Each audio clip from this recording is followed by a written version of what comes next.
existe o ingresso subvencionado, eu falei, não, tem alguma coisa errada aí. Tá, porque está todo mundo ganhando, o dramaturgo não, porque depende da bilheteria. Foi que eu falei, não, mas cadê o público?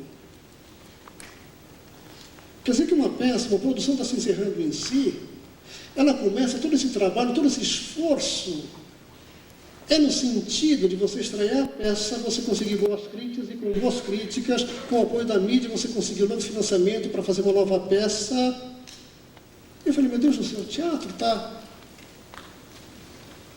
reduzido a um número X de espetáculos sobre um palco, independente se tenha público ou não. Foi aí que me abriu, por várias razões, mas principalmente por essa, eu falei, cadê o público? Cadê esse terceiro excluído? Aí eu fui perceber que, de repente, nossas práticas viviam esse impasse também, com relação ao público,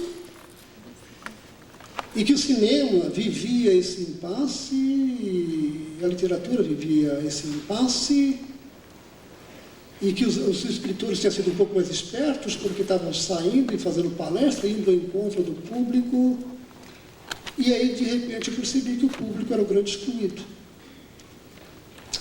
desse processo. Isso me levou a repensar o meu papel, não só enquanto um dos elementos que construíam o espetáculo, um dos elementos que construíam o espetáculo, mas também um elemento que teria que pensar, que refletir além do próprio espetáculo.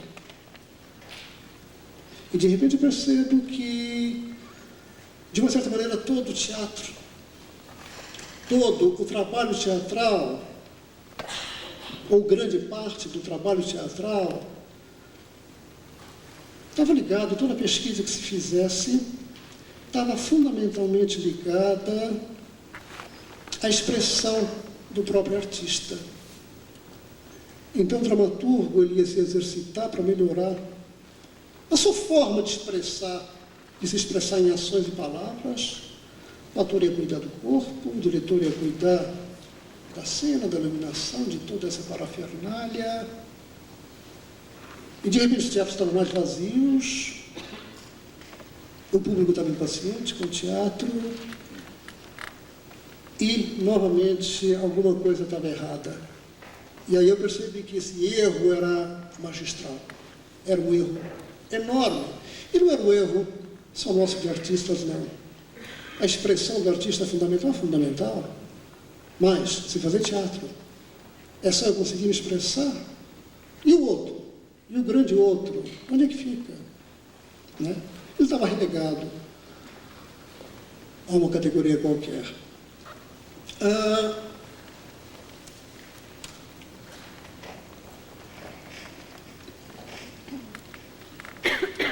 Eu não sei se eu estou sendo claro,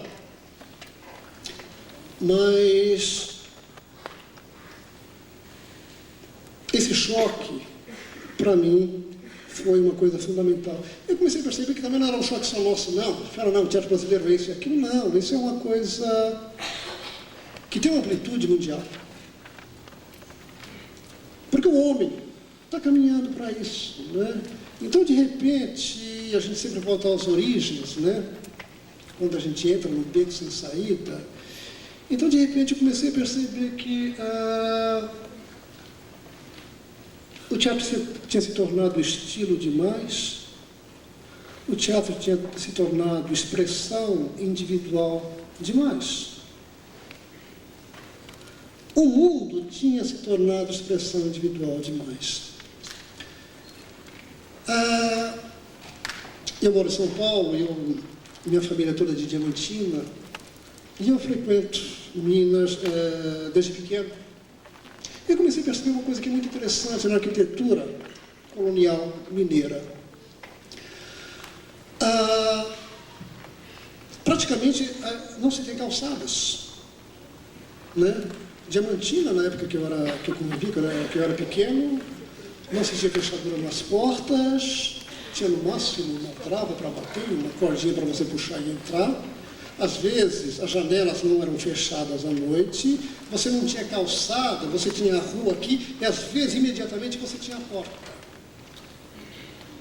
O espaço público, que é essa arquitetura, ela nos remete à ideia de que o espaço público e o espaço privado era uma coisa extremamente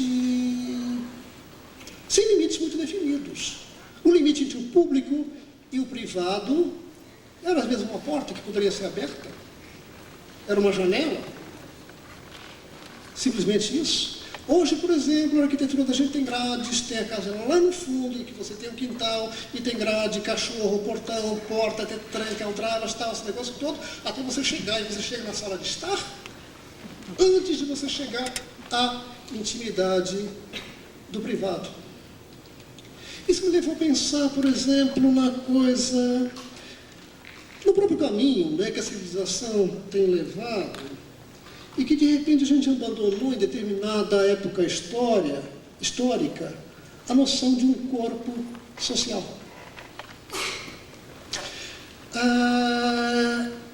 E eu lendo Bakhtin, ele fala bastante disso, e ele falava que na Idade Média não se tinha, obviamente se tinha noção de corpo individual, de indivíduo, mas o fundamental era o corpo social. Numa pequena comunidade, isso a gente vê ainda nas pequenas comunidades, que a gente está perdendo mais e mais, esses valores de pequena comunidade, o que existe é um corpo social. Numa comuna medieval, quer dizer, a grua, a dificuldade de sobrevivência era tanta, que as pessoas necessariamente tinham que funcionar em conjunto. Individualmente, as pessoas não sobreviviam. Isso é o que acontece também numa pequena comunidade. Então havia esse corpo social, havia essa relação muito íntima, muito direta entre o corpo individual e o corpo social, com predominância necessária do corpo social. É interessante que, numa época, por exemplo, na Idade Média, era completamente fora do imaginário, impossível de se imaginar, por exemplo, um ateu. A sociedade era inteirinha religiosa. Podia-se ter hereges, podia-se ter outro tipo de religião, mas era impensável o ateísmo. O ateísmo é um produto do corpo individual. De repente, no processo da civilização, a gente chega à noção, principalmente quando há um rompimento, né, entre o feudalismo medieval e ao advento das cidades e ao advento da circulação de ideias, de mercadorias, essa coisa toda, começa-se a noção de ser individual. Isso não é de forma nenhuma negativa, isso foi uma grande conquista. Quando Michelangelo, ele faz o Davi, é uma mudança fundamental. Ali é um indivíduo perplexo, frente a um mundo que agora ele começa a perder os eixos. Quando Shakespeare escreve Hamlet, e esse é um marco também na história da dramaturgia ocidental, de repente,